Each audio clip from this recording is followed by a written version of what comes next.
So, looking at this case, 0-1, chose this case because I'm looking for fourth canon cases. The last case we looked, not the last case. The last case we looked at, 97-12, definitely a fourth canon case. And although that one had really nothing to do with the first canon at all, this one does, but not in the usual way. Public safety, in considered not as something falling on somebody's head or being poisoned, but national security. That's why it's titled public welfare software security. So there is that aspect of it that in a strange way or in an unusual way, it actually is a first canon case, but not in the usual sort of engineering sense, in a very specific sense.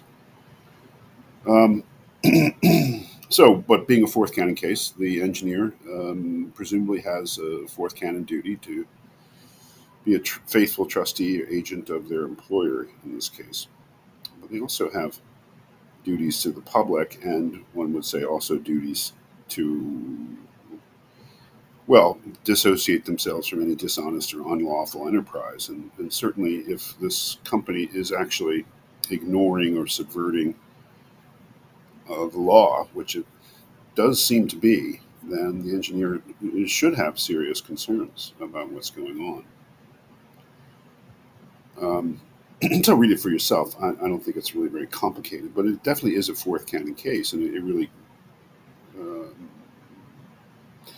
it really raises the question of what the engineer's response should be, especially engineer A. Engineer B, frankly, seems like a mess. Just ignoring the whole matter. Engineer A actually has a conscience and is, a serious person who's concerned with the integrity and lawfulness of what they're doing, for all sorts of reasons, right? I mean, if it turns out that this, the spread of this email security, encrypted email sort of program, if it actually is in violation of the law, engineer A should, just from a personal sense, be very concerned that they may be involved in illegal activity for their own good.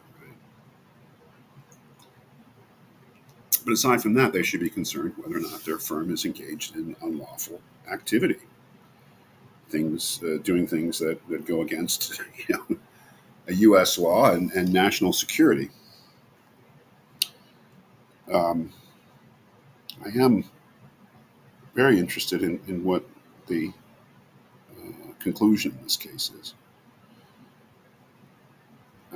It is a teaching moment, or it's a teaching, like all cases, it's a teaching thing.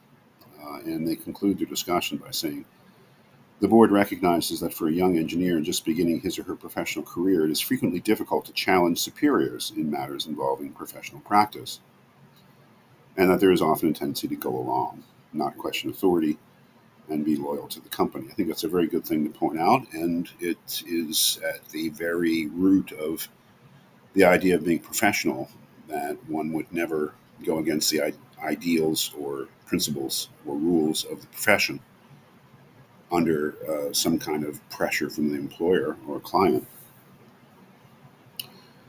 It is the board's view that the most loyal action a young engineer or any engineer within a company can take is to communicate the fact that the company may be taking a risky path by pursuing an action that will fall outside of the bounds of the law or cause great embarrassment for the company. And I think that that's true too, and that that loyalty to the company doesn't always mean doing what the company says for you to do. It's more obvious when you're dealing with a client. Clearly, the professional is not bound to do everything that the client might want them to do. That's why the example, Sieghart, of the doctor who's asked by his patient to poison another person, it's just absolutely, they can't do that. And Sieghart's reason for that is because it would violate the noble cause of the profession.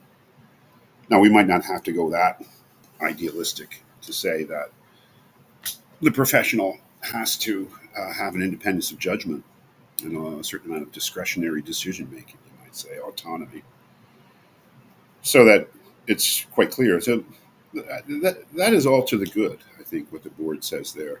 It's a reminder, really, of you are not a simple employee. Even if you're an employee of a company, you're a professional employee. And so you have obligations, duties, and concerns that concern being a member of the profession in addition to being a member of a firm, company.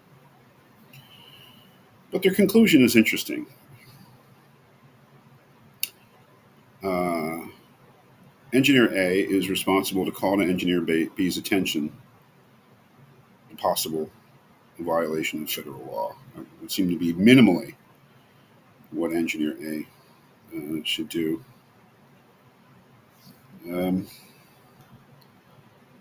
Engineer B has a responsibility to inform the company of Engineer A's concern and recommend that Engineer A pursue legal opinion on the matter. They are not lawyers, right? Um, but one thing that's never said, never even suggested, is that Engineer A might want to